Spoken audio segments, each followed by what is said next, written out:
আসসালামু আলাইকুম। প্রিয় দর্শক, আপনাদের সবাইকে স্বাগত জানাচ্ছি শাহজাদি মেহেদি নিবেদিত ইসলাম ও নারী অনুষ্ঠান powered by N Mohammad group, co sponsor by Bhaiya hotels. সাথে আছে আমি ফাহমিদা তৃষা।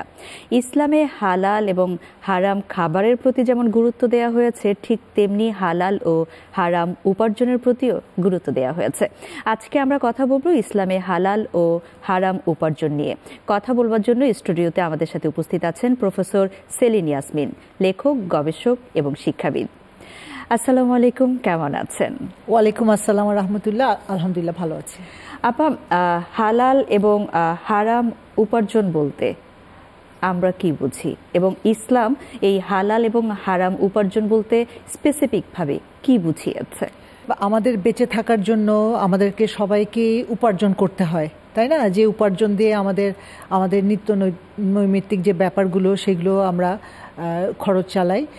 তো এই যে কোনো বৈধভাবে, বৈধ পন্থায় যখন আমরা কোনো কিছু ইনকাম করছি, উপার্জন করছি, হ্যাঁ, নিজের মেধা শ্রমকে কাজে লাগিয়ে, নিজের শক্তিকে কাজে লাগিয়ে এবং কোনো রকমের অসৎ উপায় অবলম্বন না করে বৈধ পন্থায় যখন আমরা যেটুকু উপার্জন করছি সেটা হচ্ছে আমরা হালাল রুজি বা হালাল উপার্জন বলবো। আর হারাম উপার্জন হচ্ছে দুর্নীতি করে, অন্যায় করে, অসৎভাবে বা চুরি করে বা ঘুষ নিয়ে বা অন্য যে কোনো অবৈধ পন্থায় আমরা যা উপার্জন করছি সেটা হচ্ছে হারাম উপার্জন। এবং ইসলামে কিন্তু এই হারাম এবং হালাল উপার্জনের উপর যথেষ্ট গুরুত্ব দিয়েছে। কারণ আমরা বেঁচে থাকার জন্য আমরা খাদ্যের যেমন প্রয়োজন, আমাদের খাদ্য কেনার জন্য অর্থের প্রয়োজন, আমাদের জীবন চালানোর জন্য অর্থের প্রয়োজন, এবং এই অর্থ উপার্জনটা আমরা কতটা হালালভাবে করছি সেটা খুবই গুরুত্বপূর্ণ। এই পবিত্র রমজান মাসে যারা অবৈধভাবে উপার্জন করছে, ঘুষ খাচ্ছে, সুদ নিচ্ছে, অন্যের হক নষ্ট করছে, ইভেন ব্যবসায়ী যারা আছেন তারা দাম বৃদ্ধি করে ওজনে কম দিয়ে উপার্জন করছেন, তারা যখন ইফতার করছেন, সাহরি খাচ্ছেন, তাদের রোজা রাখা সহ এই ইবাদত কি আল্লাহ কবুল করবেন? মানে আমরা যদি সাধারণভাবে বলি যে না, কেন না, অসৎ উপায়ে অর্থ উপার্জন করার পরে আমরা যখন রোজা রাখছি, এই যে ব্যবসায়ীরা দাম বাড়াচ্ছে প্রতিনিয়ত, আমরা দেখছি না বাজারে সব জিনিসের দাম বেড়ে যাচ্ছে, এবং রোজা আসলেই অন্যান্য দেশে কিন্তু দেখি যে কোনো অকেশনে, রামাদান হোক, ক্রিসমাস হোক বা কোনো পূজা হোক, দাম কমতে থাকে, আমাদের দেশে বাড়তে থাকে, তাই না? তো এই যে যখন দাম বাড়ছে তার মানে আমরা কষ্ট পাচ্ছি, মানুষকে কষ্ট দেয়া হচ্ছে।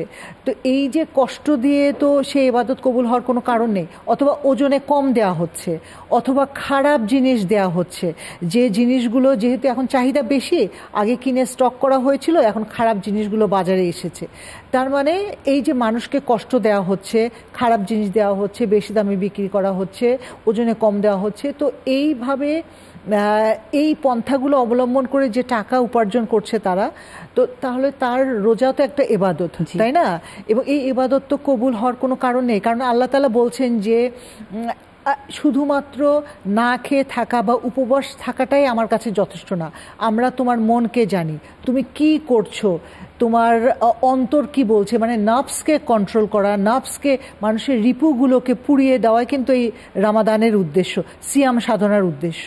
তো এখন আমি সিয়াম পালন করছি, আমি না খেয়ে থাকছি, তো তাহলে এই অন্যায়ভাবে হালাল ভাবে উপার্জিত অর্থ ছাড়া যখন আমরা রোজা রাখছি, তখন আল্লাহর কাছে তো এটা তোমার উপাসনা ছাড়া, তোমার না খেয়ে থাকা ছাড়া, উপবাস ছাড়া আমার কাছে এটা কিছুই না।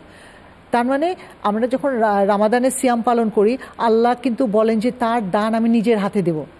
হ্যাঁ, আল্লাহ বলেছেন যে আমি এর পুরস্কার নিজের হাতে পুরস্কৃত করব। তো নিজের হাতে আল্লাহ পুরস্কৃত করবেন কিভাবে? যখন আমার ইনকামটাই, আমার উপার্জনটাই হারাম। আমাদের চারপাশে আমরা অনেককেই এরকম দেখেছি, আমি নিজেও শুনেছি, যারা চাকরি করেন, সরকারি চাকরিজীবী, তারা তো ঘুষ খাচ্ছেন। আবার অনেকেই হচ্ছে যে মোটা অঙ্কের টাকা মানুষকে দিয়ে হচ্ছে সুদ নিচ্ছেন। এদের মধ্যে অনেকেই বলে যে রমজান মাসে আমি ওই ঘুষ আর সুদের যে টাকাটা, সেটাকে আমি কোনোভাবেই ব্যবহার করছি না, আমি আমার আসল উপার্জনের টাকাটা আমি এই রমজানে ব্যবহার করছি, এক্ষেত্রে কি বলার আছে? এটা তো বলার কোনো সুযোগ নেই, কারণ আল্লাহ তো মানুষের মন জানেন, আল্লাহ তো অন্তর্যামী। আল্লাহ তো বলছেন যে তোমরা কিছু প্রকাশ করো বা যেটা অন্তরে গোপন রাখো সবই আমি জানি, তাই না? আল্লাহ তো আমার অন্তরটা জানেন যে আমি রমাদান শেষ হয়ে গেলেই আমি আবার ঘুষ খাওয়া শুরু করব বা ওই টাকাটা আমি ব্যবহার করব, আমি ওই কালো টাকাটা সাদা, আমরা যেটা সহজ ভাষায় বলি, তাই না, আমার কালো টাকাটা আমি সাদা করব। তো এতই সহজ এই কালো টাকা সাদা করে ফেলা। এই এক মাস আমি না ধরলাম না, আমি রমজান মাসে ভাই আমি ঘুষ নেই না, আমি রমজানের পরে আপনি আমাকে টাকাটা দিন, হ্যাঁ, রামাদানের পরে আমাকে, এইভাবে আমরা যদি বলি, এটা মেনে নেওয়ার, এটা মনে করার কোনোই কারণ নাই। কারণ আল্লাহ আমার অন্তর্যামী, আল্লাহ আমার মন জানছেন, আমার নিয়ত জানছেন। কারণ আমাদের নিয়তের উপরে কিন্তু আমার কর্মফল নির্ভর করছে, আমার সওয়াব বা আমার গুনাহ এগুলো নির্ভর করছে, আমার ইন্টেনশনটা কি। একদম তাই আপা, আরো বিস্তারিত জানবো নিচ্ছে একটা বিরতি।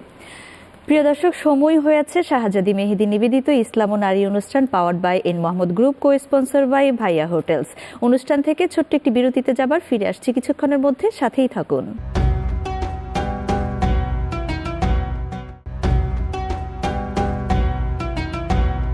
বিরতির পর সবাইকে আরও একবার স্বাগত জানাচ্ছি শাহজাদি মেহেদি নিবেদিত ইসলাম ও নারী অনুষ্ঠান powered by N Mohammad group, co sponsor by Bhaiya hotels.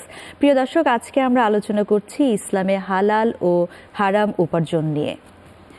আপা, আমরা তো হালাল উপার্জনের কথা শুনছিলাম, এবং আমরা আসলে রমজান মাস উপলক্ষে আমরা অনেকেই হারাম উপার্জন, হারাম কাজ থেকে নিজেদেরকে বিরত রাখি, কিন্তু রমজানের পরে দেখা যাচ্ছে যে আমরা ঠিক আগের মতোই হয়ে যায়। এখন আমি আপনার কাছে জানতে চাই যে হারাম উপার্জন দিয়ে যখন কেউ দান সাদাকা করে থাকে, সেটি কি কখনো আল্লাহ কবুল করবেন? আচ্ছা, এখন হারাম উপার্জনটা কি কি থেকে আসে আমরা একটু বলি। যে আমি যখন ওই যে বা অন্যায় করে ঘুষ নিয়ে বা চাঁদাবাজি করে বা দুর্নীতি করে বা চক্রবৃদ্ধি হারে সুদ নিয়ে এইভাবে আমি হয়তো টাকাগুলো ইনকাম করেছি, তাই না? এবং আমরা জানি যে রামাদানে যখন আমরা দান সাদাকা করি এটার সওয়াব অনেক অনেক গুণ বেশি হয়। এবং আমি যদি এই হারাম টাকা দিয়ে দান সাদাকা করি, অন্যায়ভাবে উপার্জিত অর্থ দিয়ে দান সাদাকা করি, সেটা কোনো ক্রমেই সওয়াব বা আল্লাহর কাছে গ্রহণযোগ্য হবে না। যে ব্যক্তি সৎ উপার্জিত অর্থ থেকে হয়তো একটা খেজুর দান করছে, সে যে সওয়াবটা পাবে, এটা হওয়ার কোনোই কারণ নেই। এবং হ্যাঁ, উনি দান সাদাকা করতে পারেন, কোনো সমস্যা নেই, অন্যরা হয়তো উপকৃত হবে, কিন্তু উনি আল্লাহর খাতায় ওনার কিন্তু ওই ব্যালেন্সটা জিরো দেখা যাবে। কারণ আল্লাহ তো সন্তুষ্ট হচ্ছেন না। আমরা দান সাদাকা কেন করি? আল্লাহর সন্তুষ্টি লাভের জন্য। আমরা যে কোনো ইবাদতই করি না কেন, সব কিছু আমাদের মূল উদ্দেশ্য কিন্তু আল্লাহকে সন্তুষ্ট করা। তা আমার মাথায় যখন আছে আমি আল্লাহকে খুশি করব, তা আল্লাহকে খুশি করতে হলে আমার কি করা উচিত সেটা আল্লাহ বিধানে দিয়ে দিলেন, এবং রাসূলুল্লাহ সুন্নাতে আছে। তো এই অসৎ উপায়ে উপার্জিত অর্থ যখন আমি দান সাদাকা করছি, আমি দান সাদাকা করতে পারি, ওই নিঃস্ব ব্যক্তিটি উপকৃত হবেন, কিন্তু আমি আল্লাহর কাছ থেকে উপকৃত হওয়ার আশা করব না, কারণ আমার তো এটা ইবাদত হিসেবেই গণ্য হচ্ছে না। আমরা যদি আমাদের দেশের প্রেক্ষাপটে বলি যে দুর্নীতিতে আমাদের দেশ বরাবরই সূচকে এগিয়ে থাকে, এই দুর্নীতি করার পেছনে পরিবারের একটা বড় ভূমিকা আছে। যে পরিবারের যে পুরুষ সদস্য উপার্জন করেন, হালাল উপার্জনে যে অর্থ তিনি উপার্জন করেন, সেটা দিয়ে পরিবারের সদস্যরা কেউ সন্তুষ্ট না। তাদের সন্তুষ্টির জন্য হালাল উপার্জনের সাথে হারাম অতিরিক্ত উপার্জন করার যে একটা লোভ আমরা করে থাকি, এটিকে আসলেই করাটা যৌক্তিক? এবং এই যে হারাম উপার্জন করার জন্য পরিবার তাকে অনুপ্রাণিত করছে, এই পাপের অংশীদার কি পরিবারের সদস্যরাও হবে? পরিবারের সদস্যরাও অংশীদার হবে না, পরিবারের সদস্যরাই হবে। মানে কারণ ওই ব্যক্তিটি হালালভাবে হয়তো অল্প কিছু আনছেন, পরিবারের সদস্যদের চিন্তা করতে হবে যে এটা দিয়েই আমাকে চলতে হবে, অন্যের কি আছে সেটা দেখে আমার সেদিকে দৃষ্টি দেওয়ার দরকার নেই। এমনকি আল্লাহ তাআলা রাসূল সাল্লাল্লাহু আলাইহি ওয়াসাল্লামকেও কিন্তু এক জায়গায় বলেছেন যে অন্যরা কি করছে তুমি সেদিকে তাকিও না, তুমি তোমার দিকে দেখো। তো এই যে আমরা বেশিরভাগ ক্ষেত্রেই আমাদের মহিলাদের উপরেই এই দায়ভারটা বর্তায় অনেক ক্ষেত্রেই, যে আমরা খেয়াল করি চারপাশে যে ওনার এত এত, আমার পাশের বাড়ির তার এত এত জিনিস আছে, এত শাড়ি আছে, এত গয়না আছে, আমাকেও এগুলো দিতে হবে। আমি দেখা যায় যে আমরা অনেক ক্ষেত্রেই আমাদের হাজব্যান্ডের উপর প্রেশার ক্রিয়েট করি, তো তারা অনেক সময় দেখা যায় যে অসৎ হতে বাধ্য হন। তো এটা দুই পক্ষকেই সচেতন থাকতে হবে, আমাদের মহিলাদেরকেও করতে হবে যে আমরা এরকম করব না। কারণ আমার অল্প ইনকামেই আল্লাহ তাআলা কিন্তু বলেছেন যে তোমার এই অল্প ইনকাম বা এতেই আমি যে বরকত দেব, এবং কোথা থেকে তুমি একটা আর্থিক কষ্টের মধ্যে আছো, একটা সমস্যার মধ্যে আছো, কোথা থেকে আমি তোমার রিজিক বৃদ্ধি করে দেব তুমি টেরও পাবে না। হ্যাঁ, তো এই যে অল্পতেই সন্তুষ্ট থাকার প্রবণতা, এটা আমাদের মধ্যে আনতে হবে। এটা বাড়ির মহিলাদেরকে আগে আনতে হবে, সন্তানদেরকে আনতে হবে, এবং একজন মহিলাই কিন্তু পারেন তার স্বামীকে সৎ পথে থাকতে। তাকেই উদ্যোগী হতে হবে যে আমার স্বামী যেন অসৎ পথে না যান। হ্যাঁ, তাকেই বলতে হবে। এরকম যদি দেখা যায় যে হাজব্যান্ড অসৎ হতে চাচ্ছেন, ওই মহিলাটাই তাকে আরো উদ্বুদ্ধ করবেন, অনুপ্রাণিত করবেন অসৎ না হওয়ার জন্য। উনি বলবেন যে আমাদের যা আছে আমরা তাতেই সন্তুষ্ট। এক্ষেত্রে কিন্তু আমাদের মহিলাদের উপরই দায়টা বেশি। তো সেই জন্য এই পাপের ভাগিদার তো অবশ্যই মহিলাদেরকে হতেই হবে। আপনি যেটা বলছিলেন, যিনি ইনকাম করছেন এবং যিনি উদ্বুদ্ধ করছেন, উভয়কেই সমান পাপের ভাগিদার হতে হবে। তো সেই জন্য আমাদের এই যে অল্পে সন্তুষ্ট থাকার প্রবণতা, এটা আসলে বাড়াতে হবে। কারণ অন্যের কি আছে আমার কেন নেই, এটা আমাদেরকে পরিহার করতে, এই মনোভাবটা আমাদের, এই প্রবৃত্তিটা আমাদেরকে পরিহার করে চলতে হবে। একদমই তাই আপা, আমরা আপনার সাথে আরও এই ব্যাপারে আলোচনা করব নিচ্ছে আরেকটি বিরতি। প্রিয় দর্শক, সময় হয়েছে আরও একটি বিরতিতে যাবার। শাহজাদি মেহেদী নিবেদিত ইসলাম ও নারী অনুষ্ঠান powered by N Mohammad group, co sponsor by Bhaiya hotels. ফিরে আসছি কিছুক্ষণ পরেই, সাথেই থাকুন।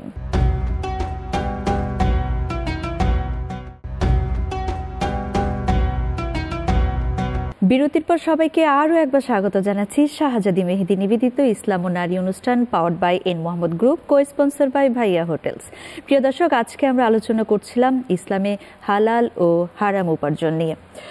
আপা, হারাম উপার্জন অনেকেই করছে এবং আপনার আলোচনায় কিন্তু উঠে এসেছে যে হারাম উপার্জন করে অনেকেই হজ করছেন, ওমরা পালন করছেন, মসজিদ মাদ্রাসা নির্মাণ করছেন এবং দান সাদাকা করছেন।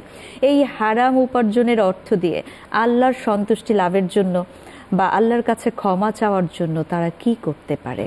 আমি হারাম উপার্জনে এত বছর করেছি, হ্যাঁ, এখন আমি হঠাৎ করে বুঝলাম যে আমার এটা হারাম কাজ হয়ে গেছে, আমি এখন শোধরাতে চাই, তখনই তো ক্ষমার প্রশ্ন আসছে, তাই না? তার আগে তো না।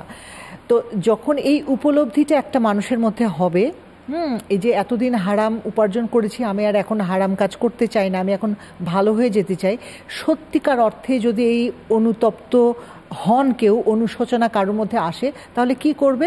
আল্লাহর কাছে তওবা করবে। এখন তওবা করতে হলে কি করতে হবে? প্রথমত আল্লাহর কাছে সম্পূর্ণভাবে নিজেকে সমর্পণ করতে হবে, অনুশোচনা করতে হবে যে আমি ভুল করেছি, আমাকে ক্ষমা করে দাও। সে আর ওই পথে কোনোদিনও যাবে না, মানে এই কাজটা আর করবে না। এটাই হচ্ছে সত্যিকারের তওবা করা, তাই না? তো আল্লাহ তো অনেক বড় বড় দোষও ক্ষমা করে দেন। আল্লাহ তো দয়ালু, ক্ষমা করতে উনি তৈরি আছেন। তিনি প্রতিনিয়ত বান্দাকে ডাকেন যে তুমি আসো আমার কাছে, আমার কাছে কি চাও, ক্ষমা চাও, তাই না? তো এখন কথা হচ্ছে, আমি আল্লাহর কাছে ক্ষমা চাইলাম, আল্লাহ ক্ষমা করে দিলেন, আবার আমি পরদিন ওই কাজে গেলাম, তাহলে তার হলো না। প্রকৃত অর্থে তওবা করা বা ক্ষমা প্রার্থনা তো হলো না। এখন কোনো ব্যক্তি যদি অনুশোচনা করেন এবং আল্লাহর কাছে ক্ষমা চান, আল্লাহ অবশ্যই ক্ষমা করে দেবেন। আর আগে উনি যেগুলো করেছেন, হয়তো মসজিদ মাদ্রাসা করেছেন, ভালো, আলহামদুলিল্লাহ, জনগণ উপকৃত হচ্ছে, তাতে কোনো সমস্যা নেই। এবং ওনার এই যে অনুশোচনা এবং অনুতপ্ত হওয়ার কারণে আল্লাহ ওনাকে ক্ষমা করে দিবেন যে আগে যত অপরাধ করেছেন, কিন্তু সত্যিকারের সেই অনুশোচনাটা, অনুতপ্ত। এটা হচ্ছে একটা বিষয় যে ওনার যখন হচ্ছে অনুশোচনা হলো, উনি আর খারাপ কাজ করলেন না। কিন্তু কিছু মানুষকে আমরা আমাদের এই সমাজে দেখি যে যাদের লক্ষ্য হচ্ছে এরকম যে আমি অনেক টাকা উপার্জন করার পরে আমি হজ করে আসব, আমি আল্লাহর পথে চলে যাব, নামাজ কালাম পড়ব, তখন আমি আর এই ঘুষ সুদ এগুলা গ্রহণ করবে না। তাদের জন্য কি বলবেন? তো এই যে ইন্টেনশনটা, নিয়তটা খারাপ, তাই না? মানে আমি প্ল্যানই করে রেখেছি যে আমি এরকম এরকম করব, হ্যাঁ, তো আমি অনুশোচনা করে আমি কি করছি? আমি ওই অসৎ উপায়ে উপার্জিত অর্থ কি কাউকে দান করে দিচ্ছি? ভোগ করছি। তাহলে এই অনুশোচনার মানে কি? আমি তো ওটা ভোগ করছি, আমি তো কাউকে দিয়ে দিচ্ছি না। তা আমার ভোগের জন্যই রেখেছি, এই কালো টাকাগুলো সাদা করে আমি ভোগের জন্য রেখেছি, তাই না? এবং আমি হজ করে এসে আল্লাহর কাছে মাপ চেয়ে নিলাম। আমার মনের ইচ্ছাটা তো আল্লাহ তাআলা জানেন। সেই ক্ষেত্রে কি এই অনুশোচনায়, এই অনুতপ্ত হওয়ার কোনো সুযোগ আছে? সুযোগ তো নেই, তাই না? তো এই যে আমি হাজার হাজার কোটি টাকা ইনকাম করেছি, যাদের হক নষ্ট করেছি তাদের হক আমি ফিরিয়ে দেই। কারণ আমি অন্যের হক নষ্ট করে যখন কোনো কিছু লাভ করছি, সেটা হারাম উপার্জন, হারাম পন্থায় হচ্ছে। এবং ওই ব্যক্তিটি, আমি যার হক নষ্ট করেছি, সে ক্ষমা না করা পর্যন্ত তো আল্লাহ আমাকে ক্ষমা করবেন না। মানে আল্লাহর রাইট নাই, আমি যদি এইভাবে বলি কথাটা, তাই না? তাহলে ওই ব্যক্তির কাছে তো আমি ক্ষমা চাচ্ছি না, আমি হক নষ্ট করছি না। যেমন আমি একটা উদাহরণ দিই। যেমন অনেক ক্ষেত্রে দেখা যায় যে চাকরি পাওয়ার ক্ষেত্রে যে মেধাবীরা চাকরি পাচ্ছেন না, অন্য হয়তো মামা চাচা আছে, অথবা মোটা অঙ্কের ঘুষ দিয়ে তিনি চাকরিটা পাচ্ছেন, অন্যের হক নষ্ট করছেন। তাহলে উনি ওই সারা জীবন ধরে যত টাকা ইনকাম করবেন, হয়তোবা উনি ঘুষ দিলেন না, আর পরে সৎ পথে থেকে ইনকাম করলেন, ওনার কিন্তু এটা হারামই উপার্জন হয়ে যাচ্ছে। কারণ আমি অন্যের হক নষ্ট করে আমি অন্যায় পথে আমি কাজটা পেয়েছি।